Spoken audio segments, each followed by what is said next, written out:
जी हाँ दोस्तों, ये 50 प्रश्न कह लीजिए या फिर महत्वपूर्ण तथ्य है। जी हाँ, दोस्तों बहुत ज़्यादा इम्पोर्टेंट, वेरी वेरी इम्पोर्टेंट, आप इनको कर लीजिएगा। और अगर अभी तक आप चैनल पे नहीं आए हैं, विजिट नहीं किया, तो एक बार चैनल को विजिट भी कर लीजिएगा। इम्पोर्टेंट क्वेश्चंस की वैल्यू आपको पता चल जाएगी कि हम आपको हर रोज किस तरह की सीरीज है वो डेली प्रोवाइड करवाते हैं। तो चलिए आज की सीरीज की शुरुआत करते हैं, और एक बार छोटी सी रिक्वेस्ट की शेयर जरूर कर दीजिएगा जैसे ही आपको टाइम मिले। तो चलिए पहले क्वेश्चन की तरफ बढ़ते हैं। तो यहाँ पर पहला क्वेश्चन है, पीयूष ग्रंथि कहाँ पर होती है। देखिए बार बार ये क्वेश्चन रिपीट हो रहे हैं, जैसे भी मैं सीरीज लेकर आ रहा हूँ।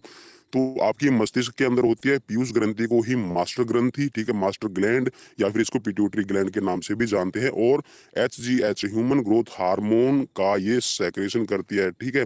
सोमेटोट्रोपिन जो हार्मोन है उसका सेक्रेशन वही हमारी ग्रोथ के लिए रिस्पॉन्सिबल होता है।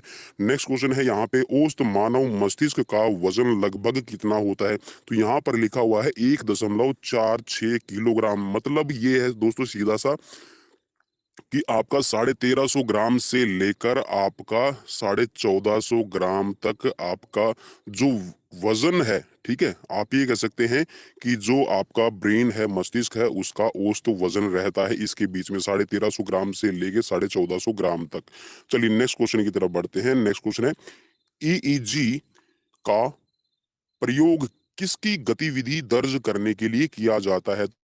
तो जो आपकी ईईजी होती है दोस्तों, ये आपके मस्तिष्क की जो ब्रेन की एक्टिविटीज हैं उनको एक्टिवेट करने के लिए, उनको जानने के लिए, उनके बारे में आपकी रीडिंग करने के लिए, स्टडी करने के लिए आपका ईईजी का प्रयोग किया जाता है। एंजाइम मूल रूप से क्या है। तो दोस्तों जितने भी आपके एंजाइम्स होते हैं ये आपके एक तरह के प्रोटीन के टाइप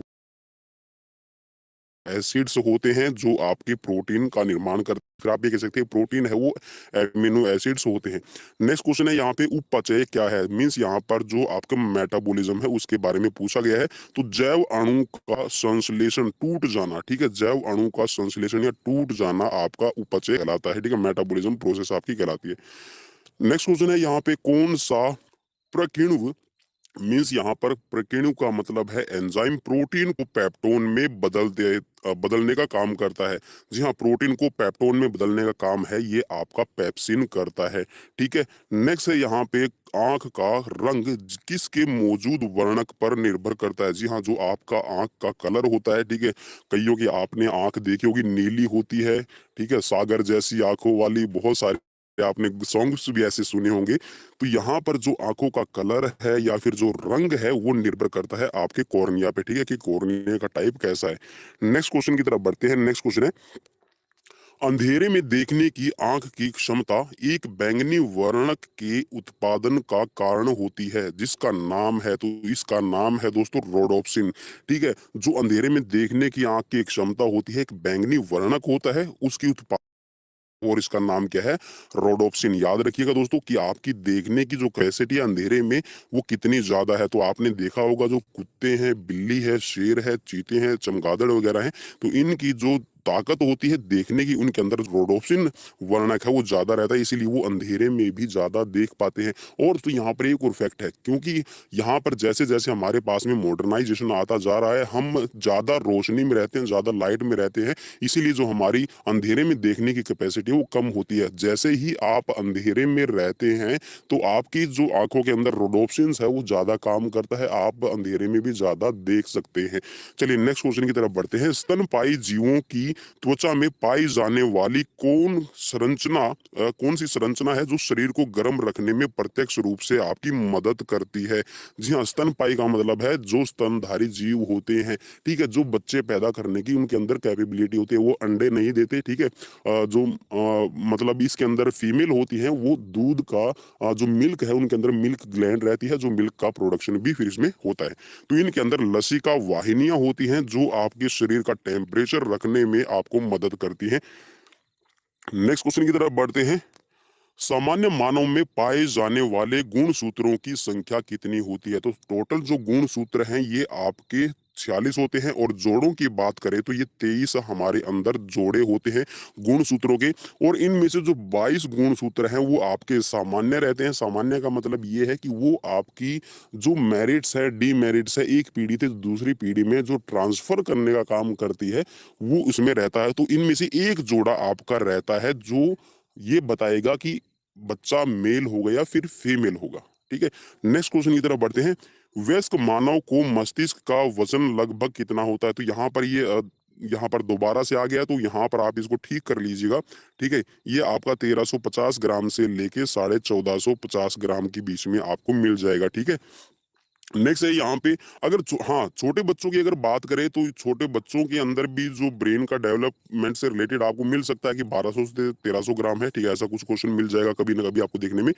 पुरुष में अस्थियों की कुल संख्या कितनी होती है? पुरुष का मतलब भाई यहाँ पर सीधा सा ये है कि ह्यूमन बींग्स की बात कर रहे हैं हम, तो यहाँ पर 206 हड्डियां होती हैं, और जो सामान्य एक बच्चा जब जन्म लेता है तो उसके अंदर आपकी लगभग 300 के करीब हड्डियां होती हैं। ठीक है, धीरे धीरे जैसे जैसे बच्चे की ग्रोथ होती जाएगी, अडल्टहुड की तरफ जब बच्चा बढ़ता है तो धीरे धीरे ये आपकी 206 रह जाती है। चलिए नेक्स्ट क्वेश्चन की तरफ बढ़ते हैं। वह रुधिर वाहिका कौन सी है जो जिगर को ऑक्सीजन रुधिर ले जाती है? जी हाँ, जो आपकी जिगर के पास में ले जाती है, तो ये होती है आपकी यकृत धमनी। ठीक है, यकृत धमनी होती है। लीवर आपकी प्लमनरी आप इसको कह सकते हैं। ठीक है, लीवर आपकी आर्टरी रहती है, तो ये आपका, जी हाँ, आपकी करती है।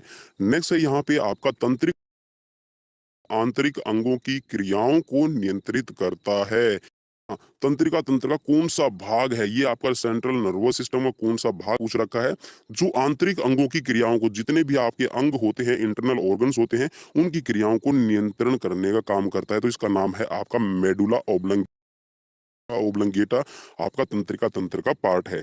नेक्स्ट है यहाँ पे आपका, मानव शरीर में श्वसन कार्य का केंद्रीय नियंत्रण कहाँ से होता है? जी हाँ, केंद्रीय जो आपका नियंत्रण करने का काम होता है, जो आपका रेस्पिरेशन का काम है, तो ये आपका करता है मेडुला ओब्लंगेटा। ठीक है, नेक्स्ट क्वेश्चन की तरफ बढ़ते हैं। नेक्स्ट क्वेश्चन है, एक अनिषेचित मानव अंडे में सामान्यतः होता है? जी हाँ, तो यहाँ पर मानव अंडे में, ठीक है, जब फर्टिलिटी की तरफ बढ़ते हैं तो अनिषेचित जो अंडा होता है ह्यूमंस के अंदर, तो उसमें एक आपका एक्स क्रोमोसोम रहता है। ठीक है, एक एक्स क्रोमोसोम रहेगा, और वो एक्स क्रोमोसोम, जी हाँ, पिता पर डिपेंड करता है कि वो पिता के एक्स क्रोमोसोम के साथ में मेल खाता है या फिर वो वाई क्रोमोसोम के साथ में मेल खाएगा।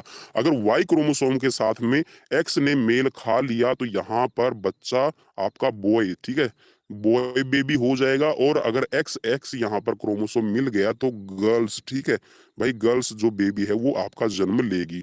चलिए नेक्स्ट क्वेश्चन की तरफ बढ़ते हैं। नेक्स्ट क्वेश्चन आपकी स्क्रीन पर है।